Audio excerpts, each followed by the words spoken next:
Now we review the problem of merging two sorted lists. Problem statement.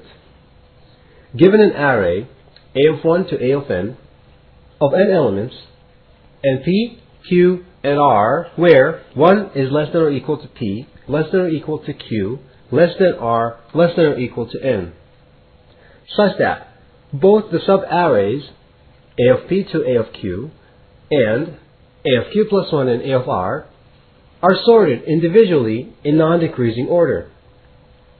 Merge A of P to A of Q and A of Q plus 1 to A of R to get the array A of P to A of R sorted in non-decreasing order.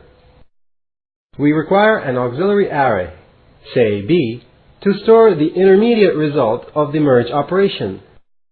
Then, the contents of this auxiliary array is moved to the original array A, which will contain the final results. Consider the two sub-arrays below that need to be merged, where P is equal to 1, Q is 3, Q plus 1 is 4, and R is equal to 9.